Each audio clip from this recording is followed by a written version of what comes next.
tiro ka badan 800 arday ayaa dhigata ciyaarta legdanka kuwaas oo ku kala nool qaar ka mid ah deegaanada Somaliland. Taekwondo waa mid ka mid ah ciyaaraha ugu caansan wadamo ay ka mid tahay Korea. Magaalada Gabiley iyo Somaliland waxa muddooyinkii u dambeeyay ku soo badanayay ardayda barata Taekwondoda ama legdanka. Mustafa Cabdi Aadan Sabban waa macalinka ardaydaasi bara Taekwondoda. Isagu waxa uu baranayay legdanka muddo 12 sanadood isagoo ka qayb galay tartan heer caalami ah kuwaas oo qaarkood uga qayb galay Somaliland. Mustafa Cabdi Aadan Sabban ayaa sidoo kale iiga warbixiyay hadafkiisa ku aadan aasaasidda maxadkani. Sabban Taekwondo waxa la aasaasay 2004 bishii Febraayo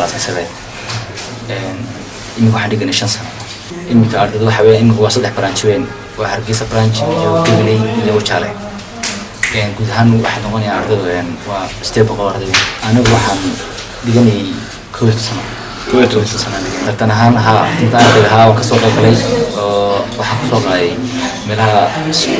step bilood ayaan ku soo qaaday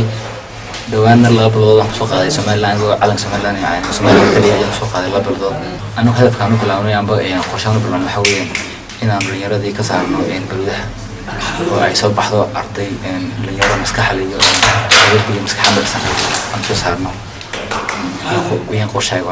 Mustafa ayaa ay dul maraysa gaadiidka yaryar ee loo yaqaan bajaaj taas oo gabi ahaanba aan wax dhiba ah ku haynin mara wax ka weydiiyay ayaa waxa uu igu jawaabay horta Taekwondo marka la sheego yani waa awood weyn qofku hawsha laabiyo waa weyn ku laabaya yani jigiisa marka waxa la maayn taad sameeyo inta ka badan insha Allah diyaarna insha Allah taala dhalinyarada Somaliland inta badan marka dhanka sports oo kaleena dad Somaliland ma hayaan dhalinyarada Somaliland markaas sidii ay uga faa'iido waqtiga faa'iideysan lahayn inay jimicsiga Taekwondo ka beeran ama yani sportiga awoodda saaran marka sportiga saaran si baladiga iyo taariikh wixii ay iska ilaaliyaan bay muhadaradka iska ilaaliyaan inay markaas dhanka sportiga maxay ay weeraraan ay dowladda xukuumaduna ay saarto dhalinyarada sportiga ay awood u saarto si dhalinyarada caafimaad qabta soo baxdo. Amiin Faisal waa mid ka mid ah ardayda barata legdanka waxa uu ii sheegay inuu aad ugu faraxsan yahay inuu barto maxadka si uu helo jirdis iyo waliba awood uu ku difaaco nafdiisa. Waxaan ku faraxsanahay maanta wax ka barto maxadka Sabban Taekwondo sida waxyaalaha qaar jirdiska self-defense-ga qofku si naftiisa u difaacayo dheerahay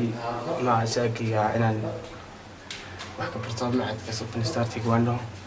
waxyaalaha laga maarmo waxyaalaha kamid ah bulshada bulshada oo kale xashiishada ama waxyaalaha bulshada isku soo Xamsi Cabdirashiid Sheekh Diris Bulsha TV Gabiley.